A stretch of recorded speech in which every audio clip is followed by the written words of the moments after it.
prestar bem atenção para não falar feliz sábado. Porque é a primeira vez que eu venho aqui na frente de domingo e a gente é acostumado de sábado, né? Então, precisa tomar um cuidado. Mas um bom domingo, uma excelente semana para todos nós. Nós estamos estudando o Desejado de Todas as Nações, continuamos com esse estudo. Hoje, nós estudaremos especificamente o capítulo 9, e o título do capítulo é Dias de Luta. Quando eu li o título do capítulo, antes de ler, eu fiquei imaginando, né, o que será? Né? Sobre que lutas será que Ellen White fala?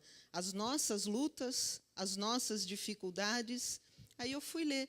E não é sobre as nossas lutas que ela fala sobre as lutas de Jesus.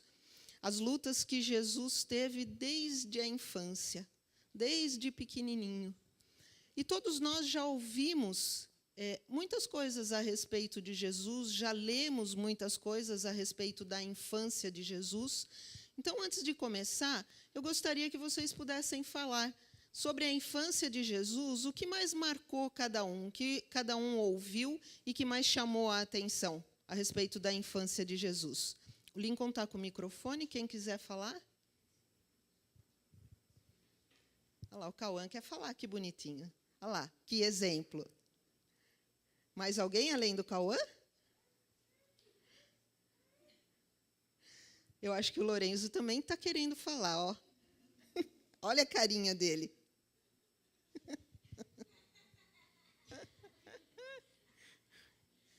Ninguém vai falar? Amena, Lincoln?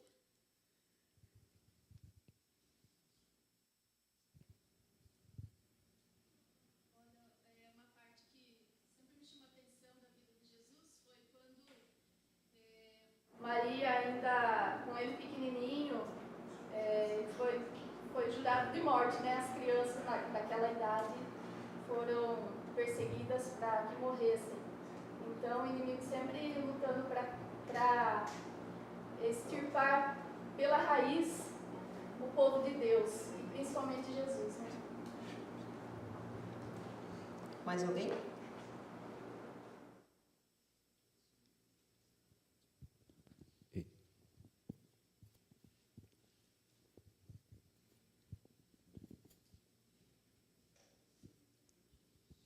Boa noite. Boa noite. O que eu acho interessante a respeito da infância de Jesus foi aquela parte, quando ele tinha mais ou menos uns 12 anos, quando eles foram para Jerusalém, que a primeira vez ele pregou na sinagoga para os grandes. Quando eu sempre digo para as minhas filhas, Maria ensinou Jesus até os 12 anos. Depois, ele foi buscar do pai sozinho. Tudo que ele aprendeu até os 12 anos, depois ele foi buscar do pai. Então, eu acho isso muito importante, muito interessante, não como mãe, mas também como nós, como os filhos, né? Buscarmos desde pequeno. Mais alguém?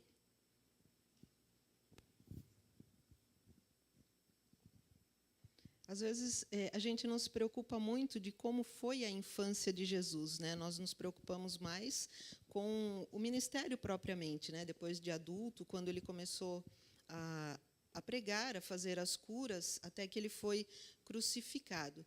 Mas, se a gente pensar, será que ele esperou até ter lá, por volta de 33 anos, para começar o seu trabalho?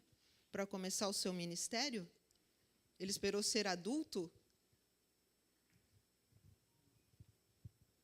Não, né?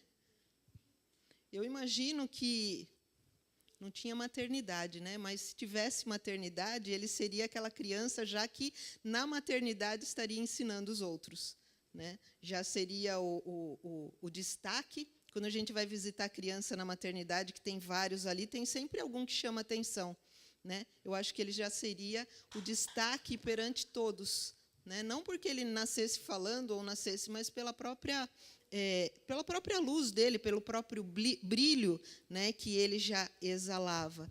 De fato, ele não começou, quando começou, por volta dos 33 anos, quando ele começou o ministério, quando ele começou a chamar os discípulos e tudo mais. Ele começou bem antes, começou mesmo enquanto ele era criança.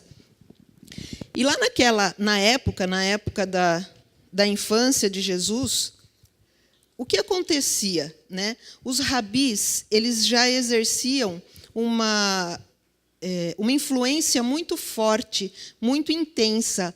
Eles já cercavam as crianças de muitas exigências, de muitas daquelas coisas, isso pode, isso não pode. Mas muito mais era o não pode do que o que pode. As crianças, elas já eram criadas em um rigor muito grande. E quem ditava todas as regras, quem ditava todas as normas, eram os rabis.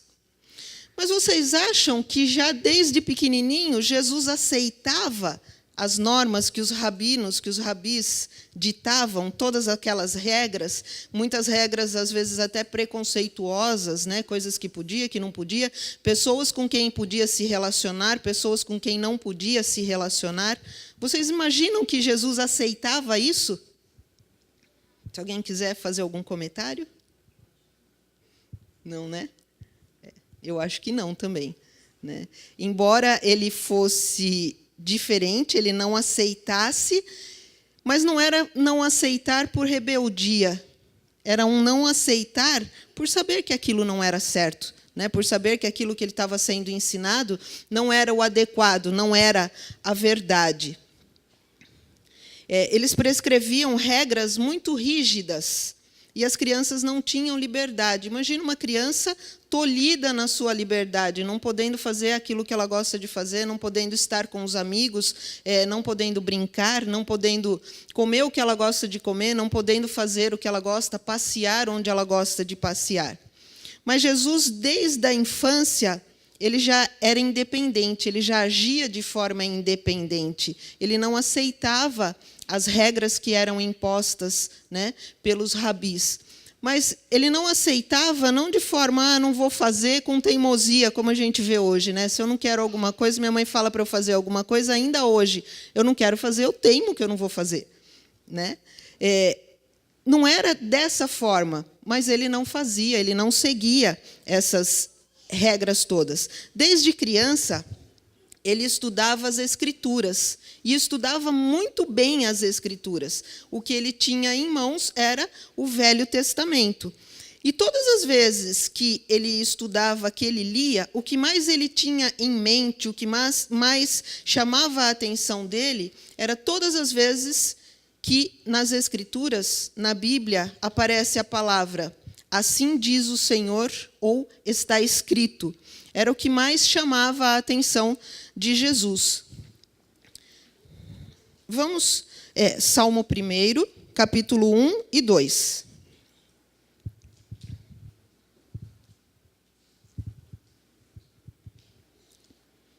Bem-aventurado o homem que não anda no conselho dos ímpios, não se detém no caminho dos pecadores, nem se assenta na roda dos escarnecedores. Antes, o seu prazer está na lei do Senhor, e na sua lei medita de dia e de noite. Alguém consegue enxergar aqui uma semelhança com Jesus? Ele meditava, ele não aceitava as leis impostas no templo pelos rabinos, porém, ele aceitava e vivenciava a lei de Deus. Então, ele meditava nas Escrituras, ele meditava na palavra de Deus de dia e de noite. Exatamente como nós fazemos, não é? De dia e de noite meditamos na palavra de Deus. Mas a gente tenta, né? Às vezes, se não meditou de dia, a gente medita de noite. Se não meditou de noite, a gente tenta meditar durante o dia, mas a gente tenta, né?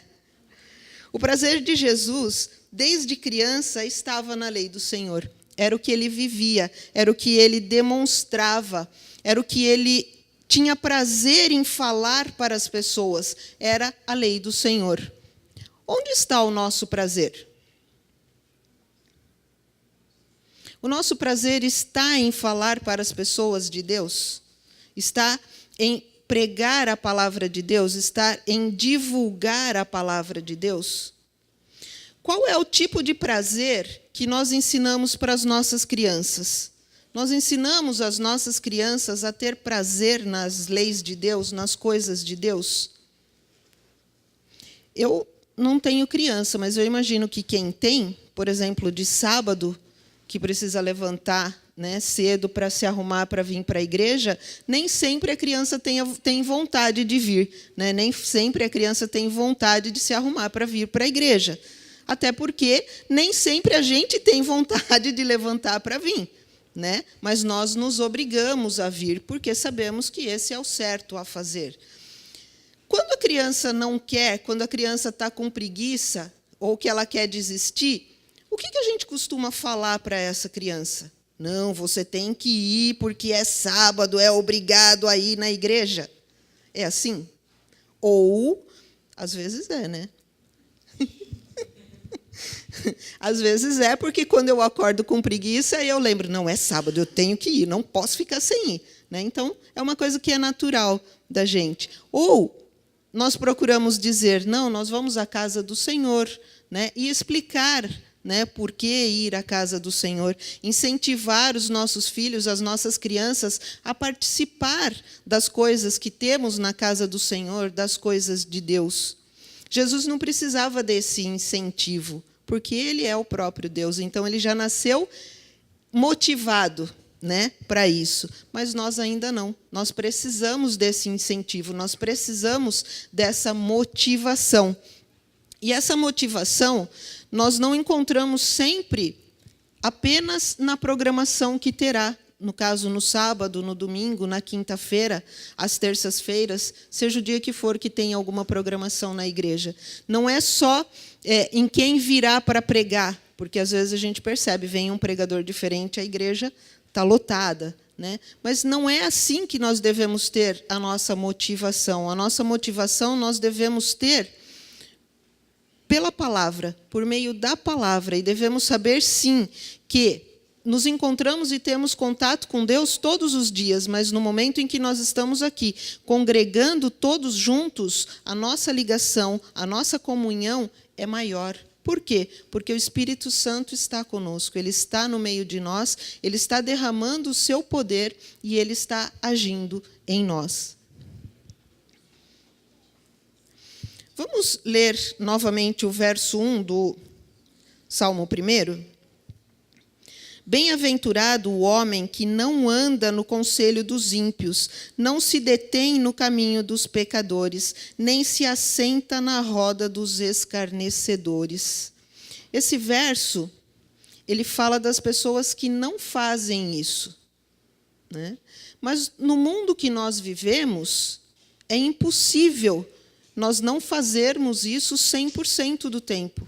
Em alguns momentos, a gente dá uma vacilada. Em alguns momentos, a gente dá uma desviada, né? Às vezes, a gente ouve conselhos do ímpio, às vezes, a gente faz escárnio com algumas pessoas, a gente dá risada de algumas coisas. Por quê? Porque nós ainda não temos essa capacidade em 100% do nosso tempo. Nós teremos um dia, né? Em nome de Jesus, nós teremos. Mas hoje ainda nós não temos. Então, ele fala do quê? Que o envolvimento com o mal, o envolvimento do mal na nossa vida é uma coisa progressiva. O mal não entra na nossa vida de uma vez por todas, de repente. Ele não chega e fala assim, eu sou o mal, eu vou entrar na sua vida a partir de agora. Não. Ele vai entrando aos poucos. Ele vai entrando de forma progressiva. E a partir do momento que a gente deixa entrar e não toma nenhuma providência, essa entrada do mal ela se torna contínua. E cada vez mais e cada vez mais.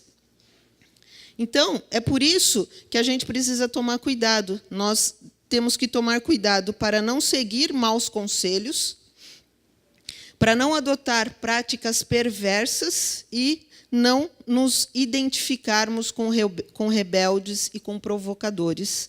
Então, como? Nós precisamos tomar cuidado com os pensamentos e os planos, porque o mal ele é ação. Então, a gente tem que tomar cuidado com os pensamentos e planos, que são os conselhos dos ímpios. Com as ações, que é o caminho dos pecadores, e com as palavras, que é a roda dos escarnecedores, as palavras de escárnio e de deboche e tantas outras palavras que muitas vezes nós utilizamos. Nós precisamos tomar muito cuidado com isso. Jesus não fazia isso, nunca fez. Ele nunca fez isso. E esse é um alerta muito importante para cada um de nós. Para cada um de nós que queremos ser um exemplo. Um exemplo de forma que as pessoas, ao olharem para nós, elas enxerguem Jesus. Elas não nos enxerguem. Porque se o nosso objetivo é pregar a palavra de Deus, pregar sobre a volta de Jesus, se nós tivermos esse tipo de conduta, as pessoas não vão querer esse Jesus que nós pregamos. Né? As pessoas vão falar para nós, não quero isso. Né? As pessoas que têm mais um bom senso. E quem tem responsabilidade com crianças, principalmente, porque a criança ela absorve tudo aquilo que ela vê. Muitas vezes a gente não precisa falar com a criança. Uma ação nossa, a criança já viu, já memorizou, e lá para frente ela vai fazer. Então, é um alerta que aqui nós temos nesse salmo 1. Muito importante, Jesus não fazia isso, Jesus não participava disso em momento nenhum. Eu vou ler um trechinho do livro do Desejado de Todas as Nações, que fala bem sobre isso. À medida que seu espírito se apercebeu das condições do povo, viu que as exigências da sociedade e as de Deus estavam em constante conflito. Os homens estavam a afastar-se da palavra de Deus e a exaltar teorias da sua própria invenção. Observavam ritos tradicionais que não tinham nenhuma virtude. O seu culto era uma mera rotina de cerimônias. As sagradas verdades que se destinavam a ensinar eram desconhecidas pelos adoradores. Jesus via que, nos seus serviços destituídos de fé, não encontravam paz. Não conheciam a liberdade de espírito que lhes adviria de servir a Deus em verdade. Jesus viera para ensinar o significado do culto a Deus e não podia sancionar a mistura de exigências humanas com os preceitos divinos. Não atacava os preceitos ou prática dos doutos mestres, mas, quando o reprovavam por causa dos seus próprios hábitos simples, apresentava a palavra de Deus em justificação da sua conduta. Então, Jesus demonstrava já desde criança que as coisas do mundo e as coisas de Deus não combinam.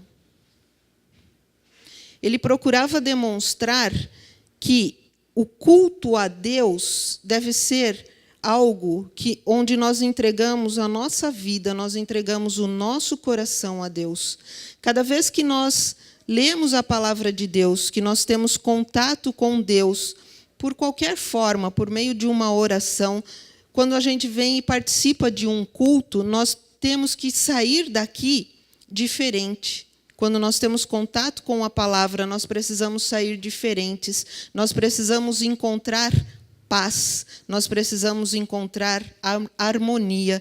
Porque quando nós estamos na presença de Deus, é isso que nós sentimos. É esse tipo de sentimento que nós temos. E Jesus já percebia desde criança que quando tinha as reuniões na sinagoga, não era isso que as pessoas sentiam. Por quê? Porque eles pregavam o que eles queriam pregar. Eles colocavam coisas deles, eles não pregavam, os mestres das sinagogas, eles não pregavam a verdadeira escritura. Por quê? Porque eles queriam eles queriam dominar o povo, eles queriam que o povo estivesse sempre submisso a eles. E Jesus já queria dar uma liberdade para o povo, a liberdade do povo que vive com Deus, que é um povo que vive feliz, é um povo que vive satisfeito. Tem problema, sim, mas sabe que Deus está à frente, que Deus está no caminho, que Deus está cuidando de tudo. Jesus era uma criança branda e procurava agradar todos aqueles com quem ele tinha contato.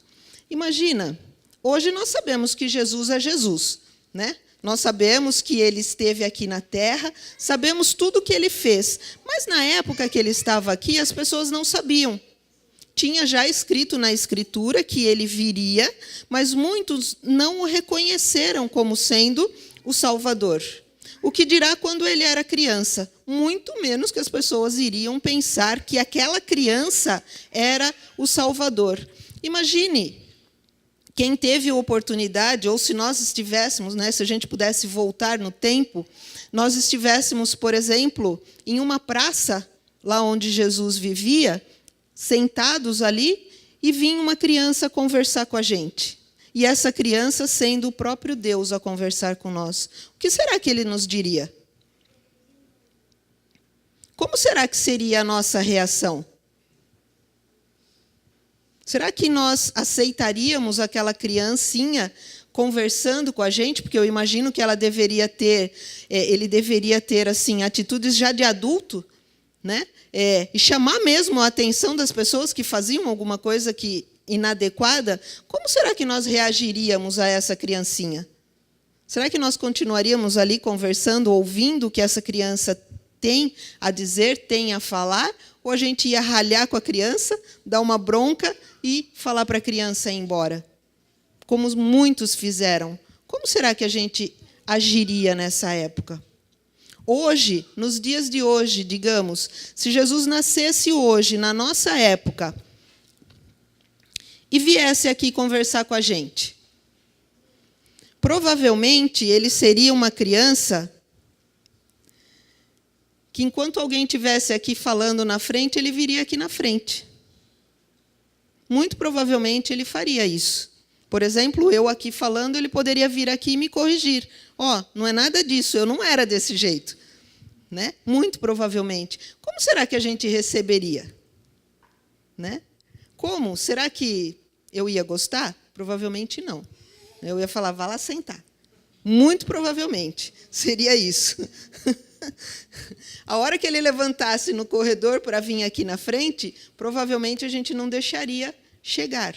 Né? Por quê? Porque nós estamos tão envolvidos com as nossas coisas, com as coisas que nós conhecemos, com as coisas do mundo, que muitas vezes nós não damos a devida atenção à pureza da palavra de Deus, à grandiosidade da palavra de Deus. Às vezes a gente tenta explicar as coisas que estão na Bíblia de formas assim tão complicadas, e é uma coisa tão simples, e às vezes a gente não consegue entender. Por quê? Porque nós colocamos o nosso entendimento, nós colocamos aquilo que é nosso, e aí fica difícil, a gente não consegue entender verdadeiramente.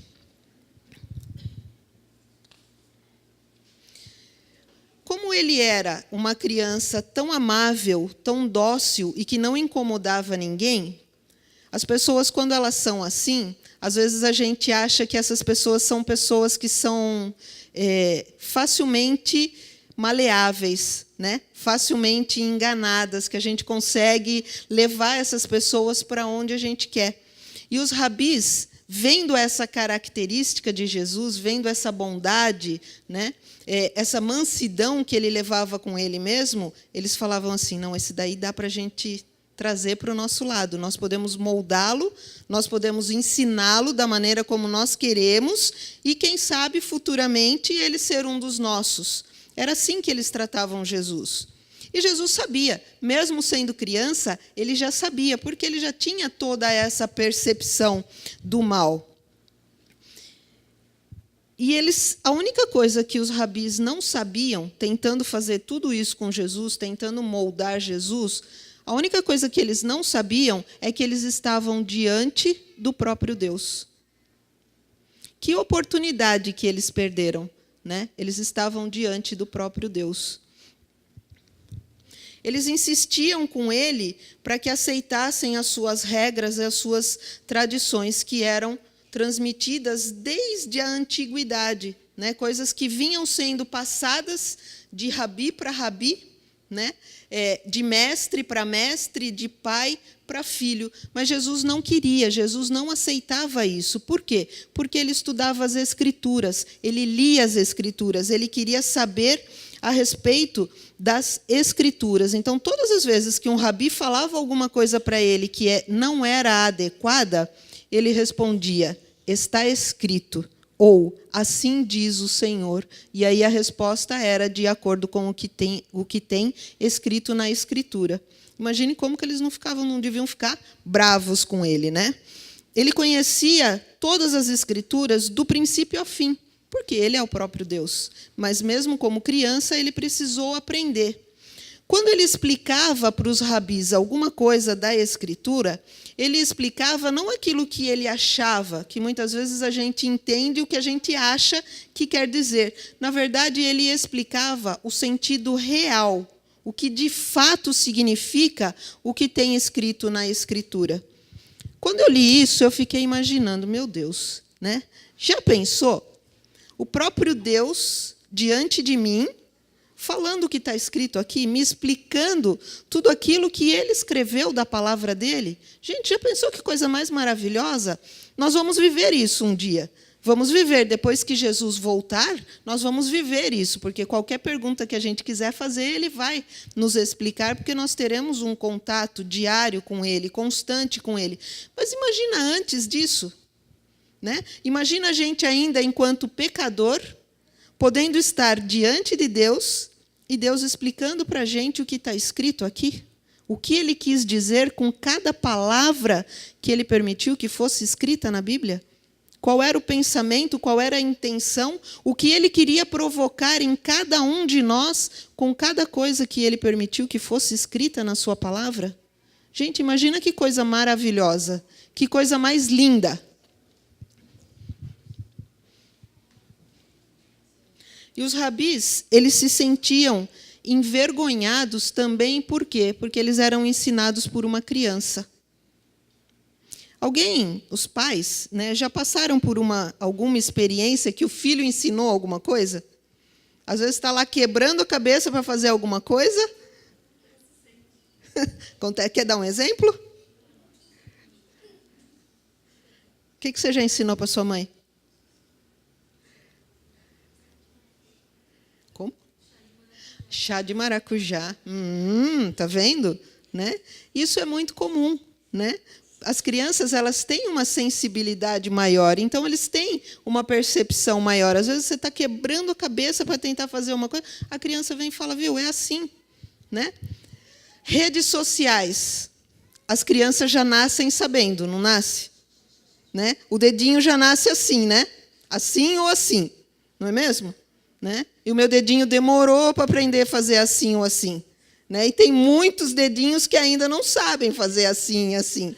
Mas as crianças já nascem sabendo, não é mesmo? Por isso, ele sempre era repreendido e sempre era censurado. Quando eu ia na escola, não estou me comparando, tá? De maneira nenhuma, certo? Eu era aquela criança que não parava um minuto. Tá? Hoje não parece, né? Hoje parece que eu sempre fui assim, quieta, tal, mas não fui. Eu não parava um minuto. E era o tempo todo levando bronca, claro. Né? E a minha mãe, era normal ela ir na escola. Teve uma época que ela ia tanto na escola, que ela foi trabalhar de voluntária na escola. Assim, quando chamassem, ela já estava lá. Né? Ela já estava lá. Mas nem por isso eu parei. Então, Jesus, ele era muito repreendido por causa do jeito dele, muito diferente do meu, com certeza. Né? Mas eu acredito também que ele não parava, principalmente quando falavam alguma coisa. Aí ele já, assim diz o Senhor, ou está escrito. E os mestres, claro que não gostavam. Né? Se naquela época acontecesse, fosse como é nos dias de hoje, de chamar a mãe, ou de colocar a pessoa para fora da sala, mandar para a diretoria, Jesus ia viver lá. Né? Maria ia ter que fazer a mesma coisa que a dona Elza, ia ter que trabalhar na escola de tanto ser chamada. Mas não era bem assim, né? E a palavra está escrito, as Escrituras, era a razão de vida de Jesus, era a razão de ser da existência de Jesus. E já desde criança, ele já passou a ter uma vida, vamos dizer, conturbada por causa disso. Porque não aceitavam Jesus da maneira que ele era. Ele era muito repreendido. Então, eu acho que já desde criança, ele já passou a sentir o peso de tudo aquilo que ele suportaria no fim da vida. De certa forma, porque ele era repreendido, ele devia ser ignorado pelas outras crianças, né? Aqui no livro fala que até mesmo os irmãos dele não aceitavam, os filhos de José não aceitavam a postura de Jesus. Os filhos de José queriam que Jesus aceitasse aquilo que os rabis falavam, porque eles diziam que o que os rabis falam é mais importante do que o que Deus fala. E Jesus não aceitava essas coisas. Então, na própria casa dele, no próprio convívio com a família, ele já tinha dificuldade nesse sentido.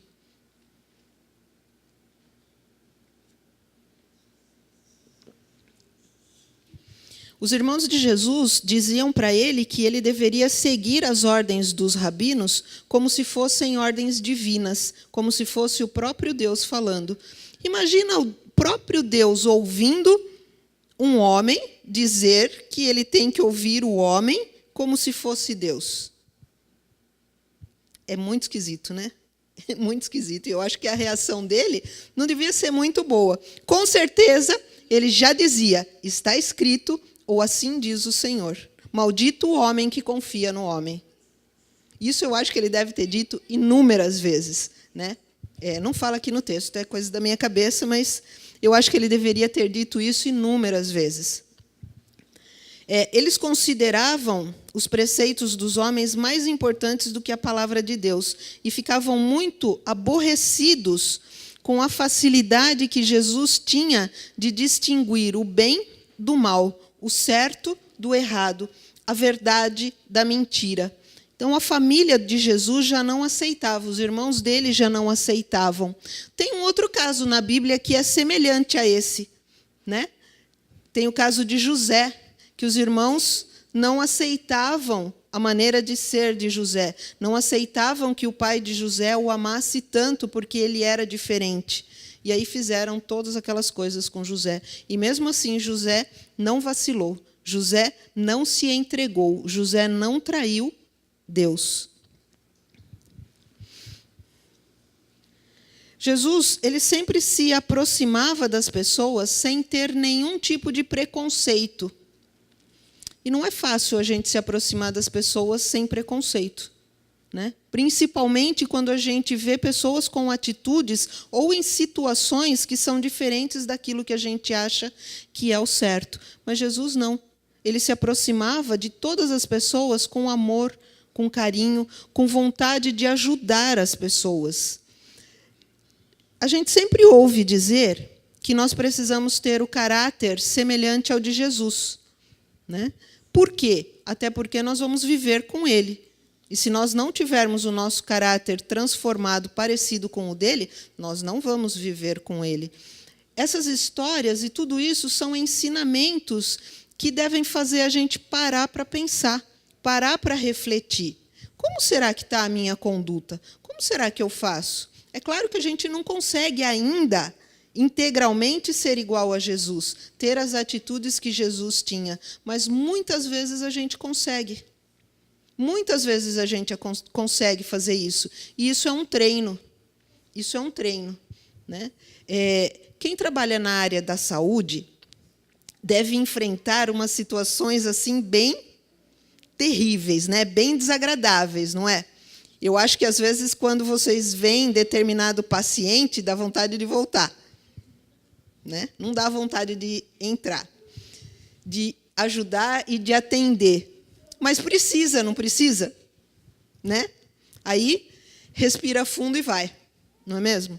E, com o tempo, não vai deixar de sentir isso, mas, com o tempo, fica menos pior, né? As situações já vão se tornando mais comuns. É a mesma coisa na vida da gente, tratando as pessoas no dia a dia, nas situações. Tem coisa que a gente não quer mesmo, mas, às vezes, a gente precisa fazer. Isso é um treino. É uma mudança. Assim como o mal não entra na gente de uma vez só, o bem também não. O bem é treino também. É treino, né? É treino. E conforme o bem vai entrando, não vai sobrando espaço para o mal. Automaticamente, o mal vai saindo. O mal vai saindo, né?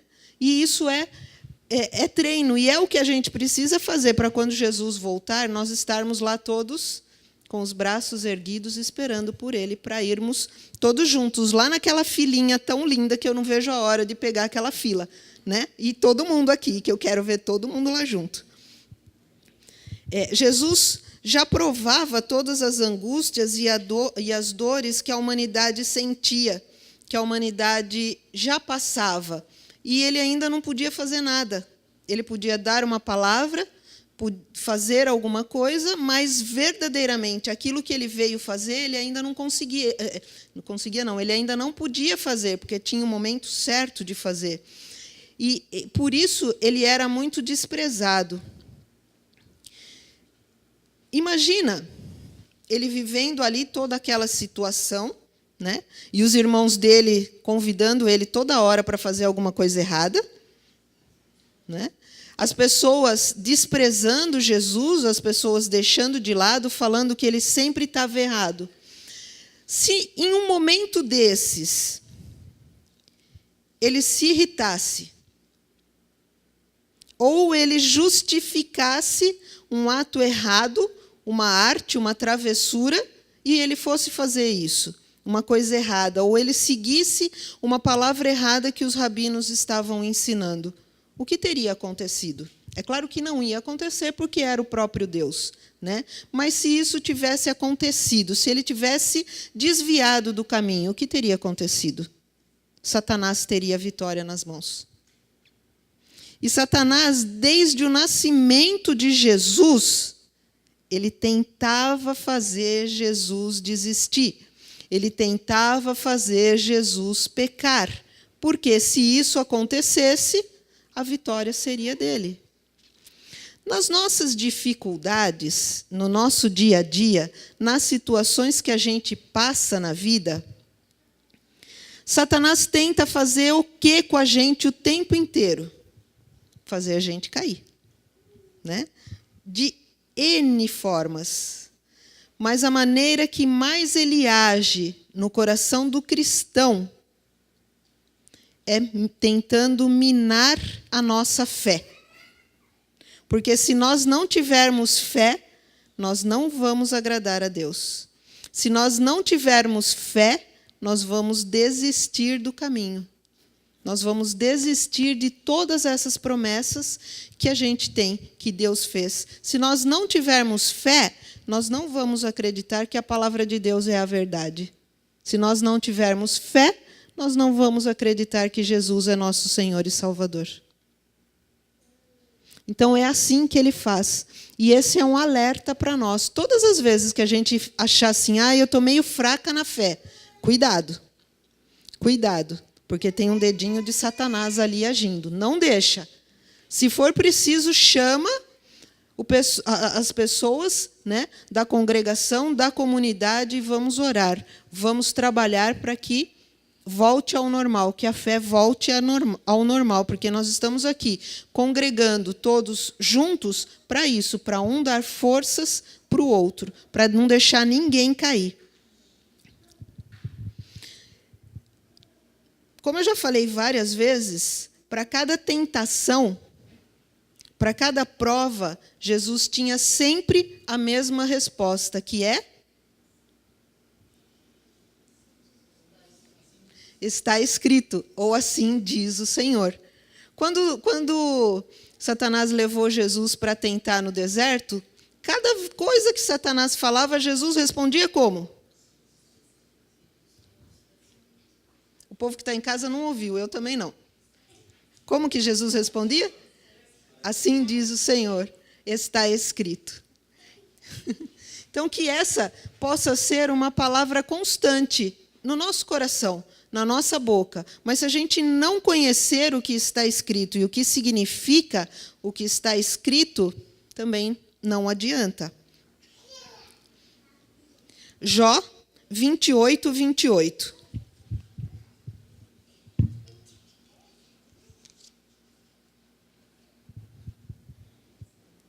Eis que o temor do Senhor é a sabedoria, E apartar-se do mal é o entendimento. Então, o nosso entendimento está em apartarmos no mal e o temor do Senhor. Temor nem sempre é ter medo, mas temor é ter respeito. Às vezes é ter medo de falhar, ter medo de esquecer e de desviar do caminho, mas, acima de tudo, é ter respeito pelo Senhor. Perguntavam para Jesus, muitas vezes, por que você é tão diferente da gente? Por que você é desse jeito que você é? Por que você não vem ser igual a gente? Por que você não vem brincar com a gente? Por que você não vem fazer as mesmas coisas que a gente faz? E ele respondia o quê? Está escrito. Salmo 119, 1, 3.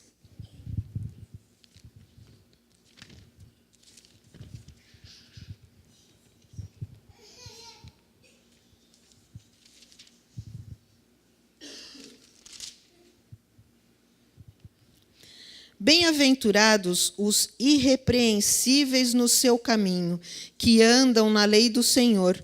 Bem-aventurados os que guardam as suas prescrições e o buscam de todo o coração. Não praticam iniquidade e andam nos seus caminhos. Aí perguntavam também para Jesus por várias vezes, por que você aceita ser tão maltratado desse jeito que você é maltratado? Por que você não briga? Por que você não xinga? Por que você não bate em quem te bate? O que ele respondia? Está escrito, Provérbio 3, 1, 4.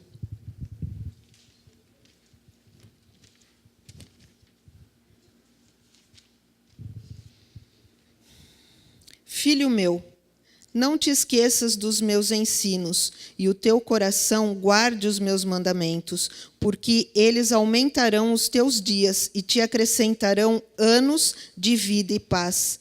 Não te desamparem a benignidade e a fidelidade, ata-as ao pescoço, escreve-as na tábua do teu coração, e acharás graça e boa compreensão diante de Deus e dos homens. É tudo tão simples, é tudo tão fácil, se a gente seguir tudo que está escrito aqui, né? Se nós tivermos sempre Jesus como nosso alvo, como a nossa meta, porque não há outro, gente, não tem outro caminho, não tem, não existe outro caminho, não tem outra saída para nós, senão aceitar e seguir a palavra de Deus, seguir os ensinamentos e seguir tudo aquilo que nós aprendemos. Eu vou ler aqui para a gente encerrar o finalzinho do capítulo que a gente está estudando hoje. Todavia, Jesus atravessou sozinho a infância, a mocidade e os anos que se seguiram. Na sua pureza e fidelidade, pisou sozinho o lagar, e do povo não havia ninguém com ele. Carregou o tremendo peso da responsabilidade pela salvação dos homens. Sabia que, se a raça humana não mudasse os seus princípios e desígnios, todos estariam perdidos. Isto era o peso da sua alma, e ninguém podia avaliar a carga que sobre ele repousava. Profundamente decidido, realizou o objetivo da sua vida, a fim de servir de luz aos homens. Jesus já veio com essa missão. Jesus já veio com a missão de nos salvar. Ele deu a vida por nós. E isso nós sabemos, nós estudamos e nós ouvimos sempre, né? A todo momento. Aí, quando eu li isso, eu fiquei pensando, como será que Jesus se sente? Porque tem muita gente que ainda não aceitou. Como será que Jesus se sente quando, muitas vezes, alguns de nós, alguns da nossa comunidade, desacreditam em tudo aquilo que aprenderam, desacreditam em tudo aquilo que tem aqui e em todo o sacrifício que ele fez por cada um de nós? Como será que ele se sente quando nós, muitas vezes, desanimamos e vacilamos no caminho? Como será? Quando ele deu a vida para que todos se salvem. Todos. Ele não deu a vida para que um determinado número de pessoas se salvem. Ele deu a vida para que todos se salvem. E as evidências nos mostram que está cada vez mais perto a volta de Jesus. Mas dia menos dia, Jesus está aí de volta. E quantos ainda estão fora do caminho? Então, nessa noite, eu faço um apelo para cada um de nós aqui presente e para as pessoas, se tiver alguém nos assistindo, para que nós intensifiquemos a nossa luta de falar de Jesus para as pessoas, que cada vez mais a gente possa falar de tudo isso que esse Jesus fez por cada um de nós. Que nós possamos intensificar a nossa oração pelas pessoas que ainda não aceitaram, pelas pessoas que estão fracas na fé e pelas pessoas que estão querendo desistir. Porque pode ser que na nossa comunidade algumas pessoas estejam querendo desistir. Eu não sei, mas pode ser. Pode ser que haja pessoas que estejam fracas na fé. A gente não sabe, não é? Então, eu faço um apelo para cada um de nós nessa noite, para nós intensificarmos a nossa luta, o nosso fervor, para que quando Jesus voltar, todos nós estejamos reunidos esperando para recebê-los. Amém? Vamos orar?